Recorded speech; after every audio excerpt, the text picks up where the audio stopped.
दोस्तों, हम अक्सर कहते हैं कि मिट्टी कभी झूठ नहीं बोलती। पर उत्तराखंड की उन ऊंची पहाड़ियों के बीच एक ऐसा गांव है जहां की मिट्टी ने एक खौफनाक सच को अपने अंदर दफन कर लिया है। इस गांव का नाम है काला पत्थर। 1990 की वो सर्द रात, जब पूरा देश नींद की आगोश में था, इस गांव के 40 परिवार एक ही रात में गायब हो गए। ना कोई चीख सुनाई दी, ना ही कोई खून के निशान मिले।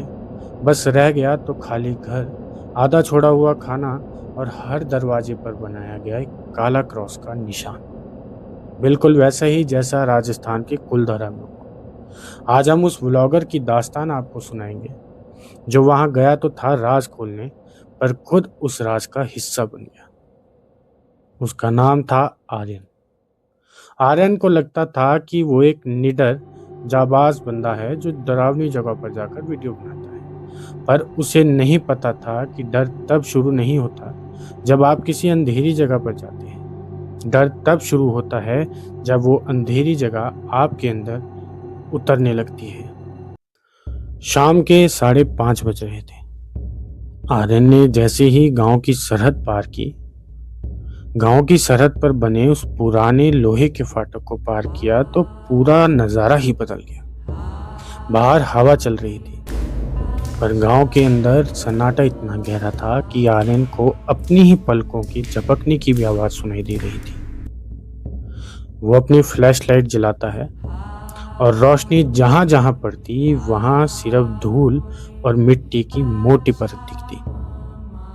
वो गांव के पहले मकान में दाखिल होता है। दरवाजा खुलने की वो चड़चड़ाहट ऐसे लग रही थी जैसे कोई सदियों से भूखा जानवर कहरा रहा हो। अंदर का मंजर देखकर उसकी रूह कांप गई। किचन के चूल्हे पर एक पतीला रखा था जिसमें अब भी राख पड़ी थी, पर उस राख से अभी भी धुआं निकल रहा था।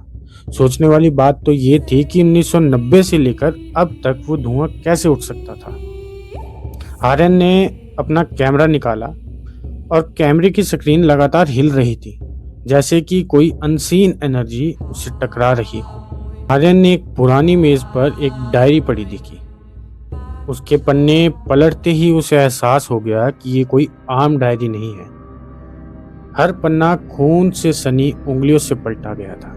उसमें लिखा था कि वो दरवाजा नहीं खटखटाता, वो सिर्फ सांस लेता है, और अगर तुमने उसकी सांस सुन ली तो तुम उसके अगले शिकार हो। ठीक उसी वक्त आर्यन के कान के बिल्कुल पास एक गहरी गर्म सांस की आवाज आई। आर्यन ने पीछे मुड़कर देखा, पर वहां कोई नहीं, सिर्फ फ्लैशलाइट की रोशनी में उड़ती धूल थी। पर जब उसने नीचे फर्श पर देखा तो उसके पैरों के निशान के बगल में 3 उंगलियों के बड़े निशान थे जो धीरे धीरे उसकी तरफ बढ़ रहे थे। वो भागा, वो इतनी तेज भागा कि उसके फेफड़े फटने को हो गए। वो गांव के बीच बने उस विशाल मंदिर के चबूतरे पर पहुंचा जहां एक पत्थर की मूर्ति टूटी हुई पड़ी थी। मंदिर के उस अंधेरे कोने में आर्यन ने एक बूढ़े आदमी को देखा। वो बूढ़ा वहां बैठा मिट्टी से गुड़िया बना रहा था। आर्यन ने जब उससे मदद मांगी तो वो बूढ़े ने बिना सर उठाए सिर्फ इतना कहा, बलि का वक्त हो गया है बेटा, हर 30 साल बाद ये मिट्टी एक नया शरीर मांगती है। आर्यन ने डर के मारे पूछा कि बाकी गांव वाले कहाँ गए। बूढ़े ने हंसते हुए अपनी आंखें उठाई। उसकी आंखों में पुतलियां नहीं थी, सिर्फ एक काली घनी अंधेरी की छाया थी। वो गए नहीं, वो यही है, तुम्हारे नीचे, तुम्हारे पीछे और तुम्हारी परछाई में। आर्यन ने अपनी परछाई की तरफ देखा। दीवार पर उसकी परछाई उसका साथ छोड़ चुकी थी। आर्यन खड़ा था, पर दीवार पर बनी उसकी परछाई धीरे धीरे अपना हाथ बढ़ा रही थी आर्यन का गला दबाने के लिए। वो मंदिर से बाहर निकला और अपनी बाइक की तरफ दौड़ा, पर वहां बाइक की जगह ताजा खुदी हुई कब्र थी। ऐसा लग रहा था कि जैसे वो कब्र आर्यन के लिए खोदी गई है। आर्यन ने हिम्मत हार दी। उसने अपना कैमरा उठाया और आखिरी बार रिकॉर्डिंग का बटन दबाया। वो रो रहा था, माफ़ी मांग रहा था। पर जब उसने कैमरे का फ्रंट व्यू खोला तो उसने देखा कि उसके ठीक पीछे बूढ़ा आदमी नहीं बल्कि वो खुद खड़ा था। यानी कैमरा में अब 2 आर्यन दिखाई दे रहे थे। एक वो जो रो रहा था और एक वो जो उसके पीछे खड़ा मुस्कुरा रहा था। पीछे वाला आर्यन धीरे धीरे आगे बढ़ा और उसने आर्यन के कान में वही कहा जो डायरी में लिखा था, नया जिस्म मिल गया है। अगली सुबह जब सूरज की पहली किरण काला पत्थर पर पड़ी तो वहां सब कुछ शांत था।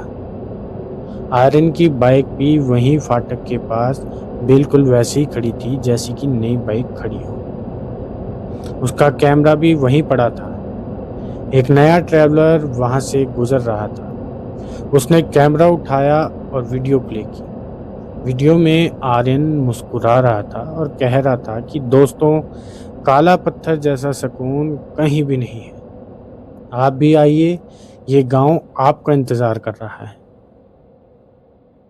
पर अगर आप गौर से देखते तो आर्यन की आंखों में कोई चमक नहीं थी, क्योंकि वो अब आर्यन था ही नहीं, जो सिर्फ एक मिट्टी का पुतला था जिसमें काला पत्थर की रूह बस गई थी। तो दोस्तों, अगली बार जब आप किसी सुनसान रास्ते से गुजरे और आपको लगे कि आपके पीछे कोई सांस ले रहा है, तो पीछे मुड़कर मत देखना। शायद वो अगला जिस्म आपका ही ढूंढ रहा हो। मिलते हैं ऐसे ही एक अगली इंसिडेंस के ऊपर, क्योंकि मैं कहानी नहीं सुनाता, मैं आपका डर जिंदा रखता हूँ।